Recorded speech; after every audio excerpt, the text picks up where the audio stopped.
I have to admit, I fell in love with Shitlick the moment I first laid eyes on him. The little guy had just stepped out of his wheel, where he had been burning off that good old hamster energy. He was sitting in the middle of his sawdust-covered cage, one hairy little leg stretched out, cute little toes splayed, vigorously licking his own ass. Henceforth, the name. Of course, my wife hated the name, just like she hated the little guy the minute I brought him in. She wouldn't even hold his cage on her lap. Told me to put the rat on the back seat. Emma and I had only been married a year, and I already knew that I had made a massive mistake. To be honest, I think the bald colonel downstairs had been running the show for some time when it came to Emma. But not that I could blame him. Emma was a money-grabbing narcissistic, wrapped in the package of a blonde goddess. Only after we'd been married a few months had the Mushroom Master let all the blood rush back into my brain. I myself had never been too much to look at. I wasn't overly tall or particularly well built, and at 35, my hair had already begun to thin. I guess my only redeeming qualities were my work ethic and my love of animals. That particular ethic had served me well. I was an upcoming lawyer in a prestigious firm. Emma had been a clerk at my firm, and we had met at the Christmas party. Soon after, we had been married, and she had quit her job, deciding to stay home with her new best friend, my credit card. Not 2 months after she'd moved in, the complaints about my animals had started. She had hated my 2 Labradors, Nick and Knack, but it was my cat, Mr. Fluffers, she hated the most. She constantly complained about the old guy's litter tray, and God forbid he should jump into her lap, looking for any kind of affection. Then came the day I arrived from work to find that Mr. Fluffers had run away. Well, according to Emma. But the poor old guy had been getting on in years and didn't even want to leave the house anymore, not even to chase the nut-crazed squirrels across the street. 2 days later, I found Mr. Fluffer's collar hidden under the kitchen sink. Stuffed way back with all the useless crap everyone buys but never seems to use. It was at this point I knew I couldn't live with Emma anymore. She was cruel, lazy, and her demands for more money would soon see us both on the street. Not long after, I filed for divorce. Of course, Emma only grinned at me and told me that she looked forward to taking half of my shit. As she said this, her eyes fell on Nick and Knack, and her smile widened, revealing the perfectly capped teeth that I was still paying for. That's when I knew I had to get away. Without a moment's hesitation, I packed my clothes and grabbed Shitlick and my 2 good boys, their doggy tails wagging with excitement as I loaded them into the car and headed up into the foothills of the Appalachians. My father had built a cabin up there, and I spent most summers in my youth fishing and hunting in that place deep in the woods. Over the years, I had turned it into more of a second home, or a summer place. The cabin had all the modern conveniences and would tide me over nicely while I took a sabbatical from work till this damn divorce was over. I'd probably walk away a darn sight poorer, but at least my animals would be safe from Emma's wrath up here in the mountains with me. As I stood in the dirt driveway at the cabin, soaking up the red hues of another sunset, I found myself feeling some kind of peace at last. Walking back inside, I closed the door behind me, slamming the bolt in place before heading into the kitchen. Nick and Knack followed close behind me, their tails wagging with excitement. Reaching up, I grabbed the dry food and then looked at them questioningly. Both looked back at me as if to say, "Really? That crap again?" Sighing, knowing they had used some kind of doggy Jedi mind trick on me, I cracked open the stinky gravy chunks they love so much. This caused a flurry of excitement, and I laughed as they jumped around. Knack even began to chase his own tail. Even Shitlick stopped his manic exercise routine on his squeaking wheel to enjoy the particular show. Okay, I said, chuckling. It's coming. That said, I slopped the foul-smelling shit into their bowls before opening up a nearby window. It was early summer, and unfortunately I hadn't gotten around to installing air conditioning in the cabin. So we grabbed what little breeze we could. I slumped down in my comfortable lounger, just about to flick on the TV, when my phone began to buzz angrily in my pocket. With a sigh, I scooped it out. The number was from the house phone. I couldn't help but grin, knowing what this particular call would be about. "Hello?" I said smugly into the phone. "You son of a bitch. she hissed back at me. You canceled my credit card, didn't you? Well, actually, it was my credit card, I replied. I killed your fucking cat, she suddenly screamed down the phone, as I was so shocked I didn't know what to say. I had always suspected foul play, but it was so blatantly admitted, it stalled my brain for a moment. I was about to reply, perhaps to call her a murdering, feline-killing bitch, but the phone was already dead in my hands, and just like that, I burst into tears. Maybe it was for poor Mr. Fluffers, or maybe for myself, but I was soon confronted as a wet nose brushed against my hand. Seeing my distress, Nick and Knack had come to my side, and were both whining softly. It's okay, boys, I said, stroking their silky fur. Everything will be just fine. Shitlick, who had bigger fish to fry than one bawling human, was now drinking from his water bottle. His brown fur rippling from a faint summer breeze at his place by the window. Son of a bitch. I grinned at him as he picked up a sunflower seed in his little paw and began to chow down. Go get him, Shitlick. Of course he didn't reply, but just began to burrow under a straw, ready for bed as the sky grew darker outside. The shadows from the surrounding trees growing longer. Yeah, great idea, I sighed, suddenly feeling tired and worn out.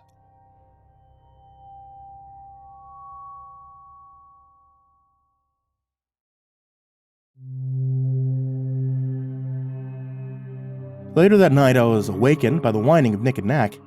Give me a break, guys, I muttered, reaching for my phone, still half asleep. It was 2:15 in the morning. Still, the dogs continued their whining, and I sat up a little straighter. The room was flooded with pale moonlight. Strange shadows seemed to crawl across my bed, and I looked at the two dogs, their hackles raised, teeth bared, as I followed their gaze. Fuck! I yelled, pushing myself further into the headboard. There was a deer shadow outside my window, but it was standing on its hind legs. Its cloven hooves pressed against the window, its head cocked at a curious angle, but I swear its eyes burned yellow with a frightening intelligence. Its ragged breath steamed up the window as I watched on in horror.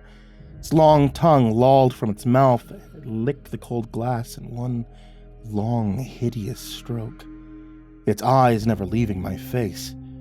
Just then, Nick launched himself at the glass, and in the blink of an eye, the creature was gone.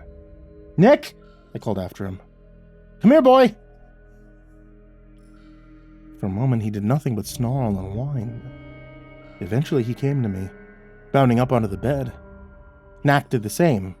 Usually, I wouldn't allow for this. They have their own large, comfortable doggy bed on the floor of the room, but after seeing that dreadful apparition, I needed some comfort. It's rabies, I muttered. Damn thing must have some kind of rabies. Still, the thought gave little comfort, and I lay awake for some time just staring at the ceiling, trying to convince myself I wasn't scared to look out my own damn window.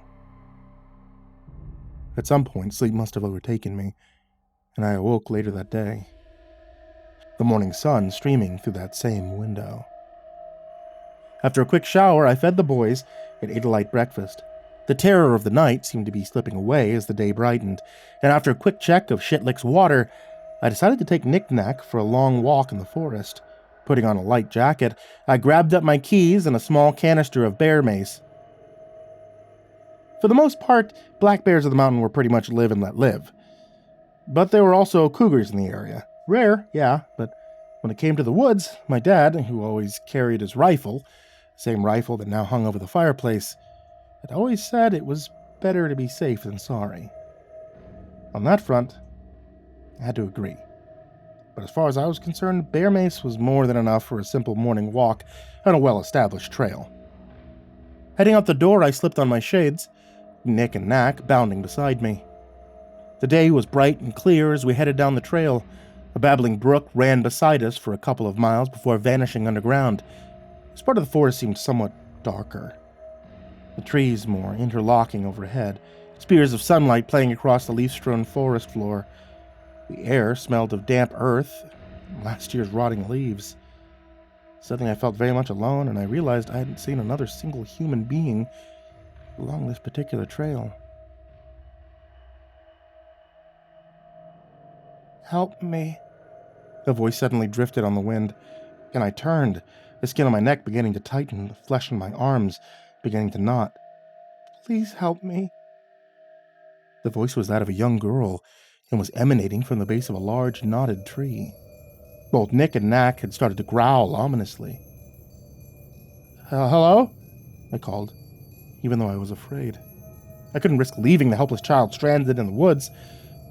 Slowly, I made my way over to the tree, noticing how the ground gave way. There was some kind of hole, maybe the opening of a small cave, but it was thick and overgrown with coarse bushes. Only darkness was revealed. "Hello?" I called again. "Please help me," the voice called again, but now it was the voice of a young boy. "Come closer," the voice begged. But now it had changed. There was a rasp to it, and I felt a sliver of ice crawl down my spine at the terrible longing in that voice. I was about to reply when I was suddenly pushed aside by a black blur as Nick dived headfirst down the hole in a fit of snarling rage. He was about halfway down when he let out a scream of pain and was dragged down into the darkness. Without a moment's hesitation, I ran to the hole, tearing my bear spray from my belt and kicking the thorny bushes to one side, hearing the desperate struggle issue from deep inside. "Nick!" I screamed, falling to my knees. A sudden warning hiss was followed by a waft of foul-smelling air, and a pair of yellow, glaring eyes stared up at me. With a scream, I triggered the bear spray down the hole. There was an inhuman screech of pain, and suddenly, Nick was there, scrambling up towards me, his eyes watering, his nose and mouth bloody and bleeding, and quickly I wrapped my arms around him and pulled him backward with all of my might, spilling both of us onto the forest floor. Knack was suddenly there, looking at Nick's bloody face as I scrambled to my feet. "Come on," I yelled as I began to run down the trail, but Nick had collapsed with exhaustion. I suddenly saw that his heaving side was also bleeding.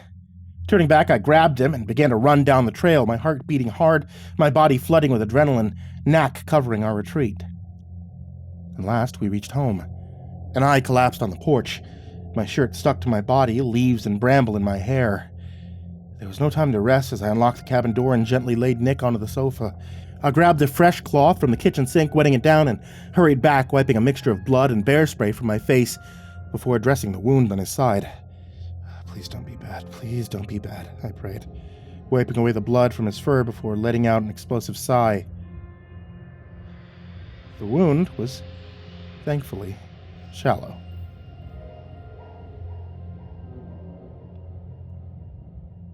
There were 4 of them, ragged, skin around them puffy and inflamed. "Claw marks," I shuddered. What was that thing that spoke in a human voice? It had claws, some beast, and malignant yellow eyes that glowed in the darkness. The rational part of my mind wanted to scream bear, but I knew it was no such thing. First it dared my window with the same yellow eyes, stood on 2 legs, and that obscene gesture licking at the glass as if in anticipation of an upcoming feast. I mean, I'd heard the myths and the rumors from the old-timers, the hunters, and of course the Native Americans that had once roamed free in these mountains. The ones of a beast that could take on many forms and lure unsuspecting men to their deaths with a childlike voice or with the voice of a loved one that it had formerly devoured. Skinwalker. I shuddered, feeling foolish the moment that the word left my mouth, and yet still deep in the root of my brain, that part that made us still fear the dark, I knew it to be true. Nick had stopped his violent shaking and was now gently lapping at his wounds. I went back to the kitchen and wrung out the cloth before soaking it again and cleaning his wounds. I repeated the process over and over again until I was sure it was properly clean. There wasn't much else I could do. Thankfully, the wounds were shallow and they'd stopped bleeding. I'd have to keep an eye on them for signs of infection or risk of heading down the mountain. I couldn't go. Not yet. Whatever that thing was, it had hurt my dog, just like Emma had hurt Mr. Fluffers and driven me out of my home. I convinced myself that I had left to teach her a lesson, to be the bigger person. But that shit wasn't true. I was hiding up here. I was hiding from her, hiding from my problems, running away. But not this time. This time, I would get some paybacks. And god damn it, I would make that bastard thing pay for hurting Nick. What do you think, shitlick? I said, looking over at my furry friend, who was once again uncaringly licking his own ass. But we take the fucking thing down. He continued his grooming. That's right, I said, grabbing up my father's rifle. Let's lick its ass. Let's kick its ass. Let's kick its ass. Nick and Knack seemed to growl their agreement, and I busied myself securing the house and making arrangements for the coming night.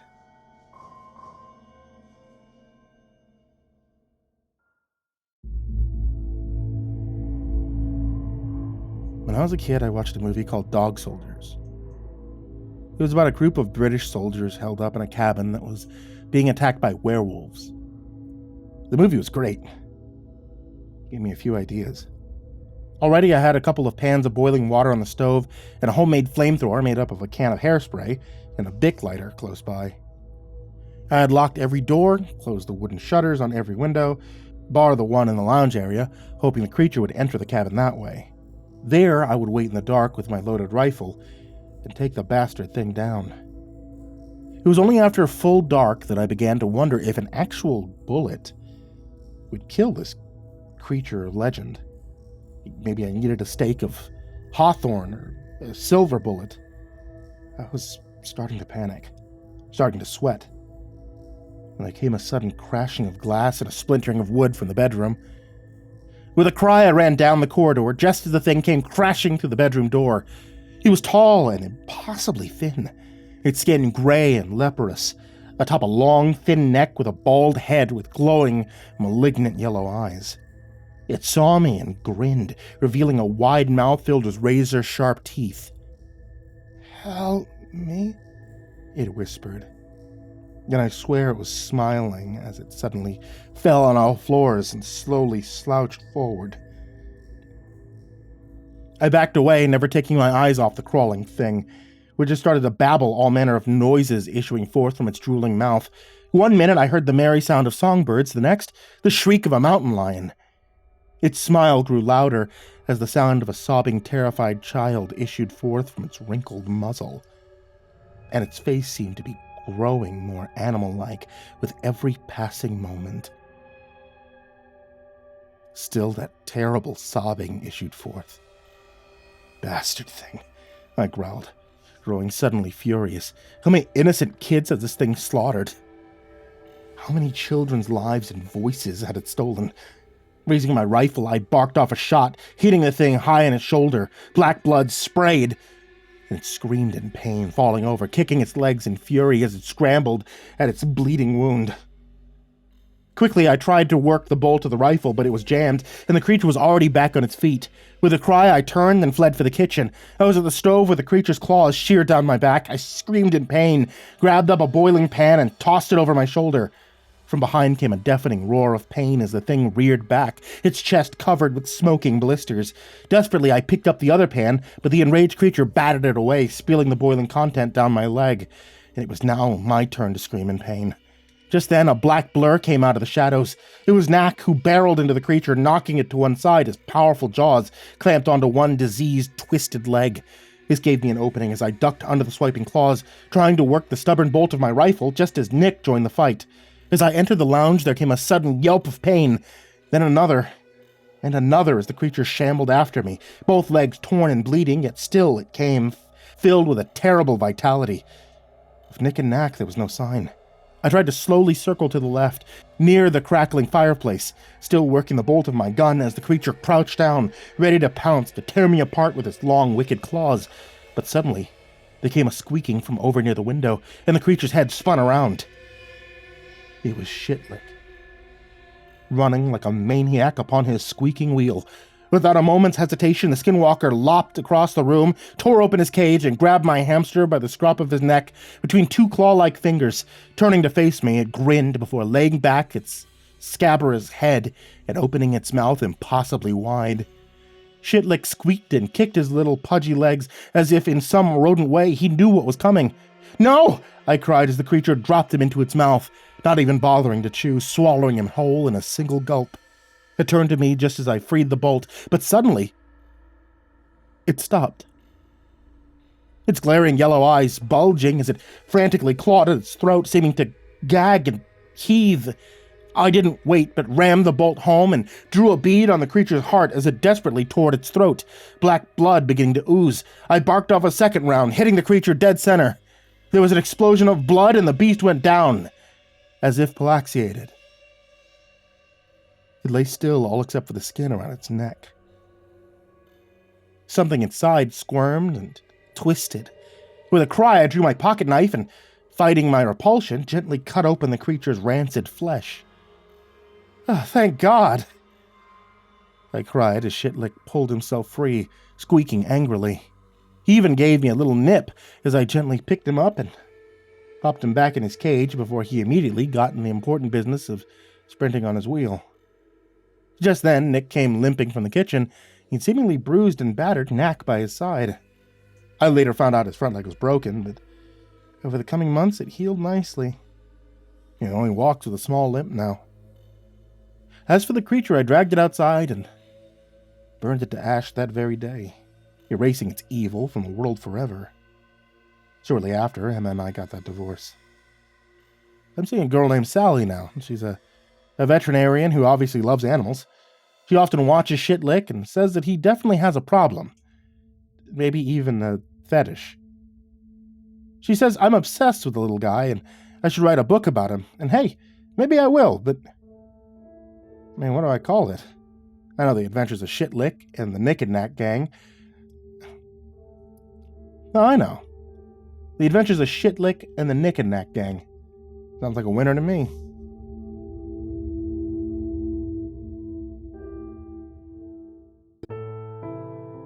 Hey there kids, it's me, MrCreepyPasta, and I just wanted to tell you thank you so much for watching tonight's video or for listening to tonight's episode of the podcast, wherever you happen to do that. So if it's like on YouTube, then you're probably, watching the video, but if it's on, not, then you're probably listening to the podcast, like with Spotify or with Apple or something like that. But yeah, thank you so much for listening.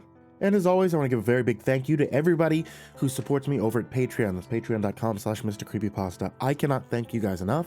Thank you guys so much for being supporters. That goes for everybody who was down in the description, as well as AcidSystem, BallarmsTheRat, Blake Rattler, Brandon Mendoza, Brenna, BrimstonePandemonium, Caltuna, Chainsmoker Dealer, ChicagoHitman, CoryxKenshin, Cronut508, CrusaderChocobo, CursepoxPrimarch, Dakota Best, Daniel Poulsen, Dante Kinkade, Diana Kraus, Ellie Hutmire, Enchanted Buns, Estebean, Gemma Halsey, Hades Nephew, Kimbo Jerry, Our Minute Seconds Time, Jay Keems, Jed is Pet, Jordan Humble, King Crab, Mr. Marcus Blitz, Old Penguin, Peaceful Buddha, Psychomel, Red Shadowcat, Remember the Sun, Rinku Star, Salty Surprise, Samara Line, Seclude, Simba's Bloody Mojo, Sky Harbor, Smiley the Psychotic, Sullyman, Charlie Sue, the Chavez Brothers. Thank you so much. And honestly, thank you to everybody, even those guys that are in there for just $1. It really helps me out. Once again, that's patreon.com/MrCreepyPasta. Or if you guys like to just listen, honestly, it helps me out a lot too. Thank you guys so much for being here. Thank you for listening. Thank you for watching. And sweet dreams.